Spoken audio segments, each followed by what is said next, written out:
Hello, everyone. Welcome to another episode of the People's Lima, episode 213. It was a cold one out there today. I had to work outside for a little bit. I get to step inside and sweep up a little bit and do a little bit outside, inside. It was so cold to the point where you can just take a can of soda and it probably would freeze in about 10-15 minutes, for goodness sakes, or even less than that. But however, if you're going out today, just keep yourself bundled up. Tomorrow there's going to be a little bit of snow, coating 2 inches here in Massachusetts, unless WPRI says otherwise. I probably will be out there longer shoveling snow, just 2 inches of snow.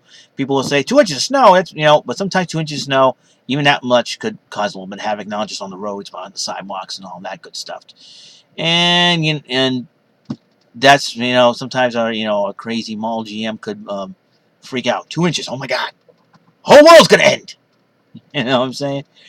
But I'm not gonna talk about that today. I want to talk to about the WWE and the WWE.com. You go on their site a lot. There's a lot of cool stuff on there, and one of them is Hall of Intercontinental Champions. And I got to ask the WWE, what the heck were they thinking? So this is a segment that I call "What the Heck is WWE Thinking?"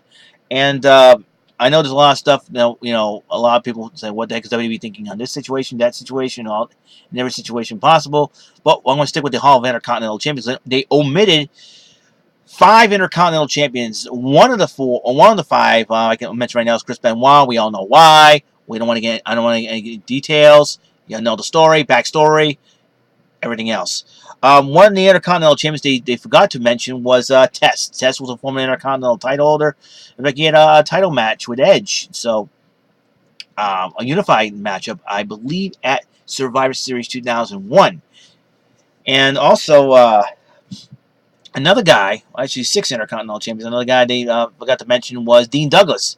He was the Intercontinental Champ for a cup of coffee, and after he was supposed to fight Shawn Michaels. Michaels got hurt and injured, and so unfortunately that matchup is out the window. So they awarded the title to Dean Douglas by forfeit. Another guy the WWE.com omitted is the Road Dogg. Road Dogg was a former Intercontinental title holder, one of the best, and I'm surprised they didn't put his picture up there. Another one, obviously, is Kurt Angle. Angle has been the Intercontinental Champion, for goodness sakes. And the number 1 Intercontinental Champion the WWE has omitted is none other than Hall of Famer Rowdy Piper. Has the WWE forgotten what Piper did at the 1992 Royal Rumble? He beat the Mountie. Originally, Bret Hart was supposed to get a rematch with the Mountie at the Royal Rumble for the Intercontinental Heavyweight title. At a house show, the Mountie beat him despite the fact that Bret Hart defended the title with over 100-plus fever. Not good. Piper came down to his second cousin's aid and decided, well, I'll take Bret's place against the Mountie, and he beat the Mountie for the Intercontinental title. Lost the title to Bret the Hitman Hart at WrestleMania 8. And so, I don't know why the WWE was not thinking of omitting Rowdy Piper. Okay? Now, I understand they omitted Chris Benoit for obvious reasons. Like I said before, we're not going to get into that because everybody knows the backstory of that. Test, Road Dogg, and Kurt Angle should be on that Hall of Intercontinental Champions. I don't know why they decided not to do that. I don't know why they omitted Test. And in fact, I don't think I've seen Test in the alumni page, I don't think. If anybody correct me on that. If he's not there, I don't understand why. I mean, he never killed anybody, unlike Chris Benoit did. But still, at the same time, you forgot about Test. Road Dogg was one of the best. In fact, he's still part of WWE today, helping out with NXT. Being a coach and all that, a road agent and all that. And then Kurt Angle, obviously, he's in another organization called TNA Impact. I can understand. But at least mention him as Intercontinental Heavyweight Champion. He was an Intercontinental Heavyweight Champion. And then the number 1, Rowdy Piper, Hall of Famer. Man's done a lot for this business. If it hadn't been for Rowdy Piper versus Hulk Hogan, the WWE wouldn't exist to be the popular organization that it is today. I mean, it was Piper versus Hogan, Rock and Wrestling Connection, the war to settle the score. Come on. The war to settle the score. Come on, WWE. Think with your logic, man. What's up with you guys? Man. Boy, you guys are not, first you decide to have a storyline where the Authority comes back and they fire Ryback, Ziggler, and Rowan, 3 of the biggest promising stars ever. And you got poor Ascension getting to insult the Road Warriors.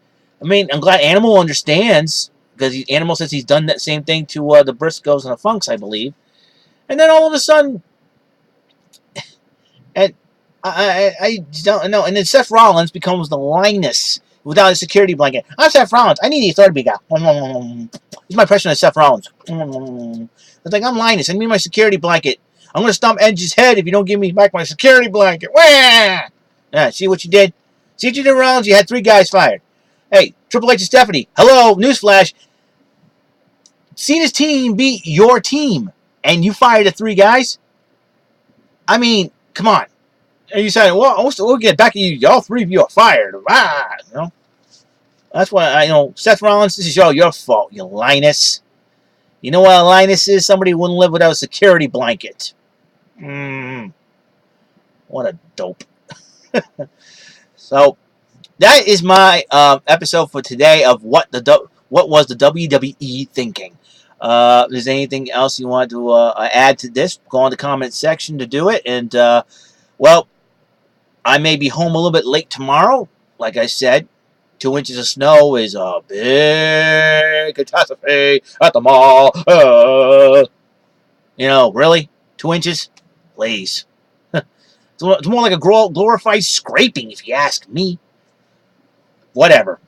Well, at least in the timeline, I usually I'm out of the house most of the time. From 6 to noon, basically.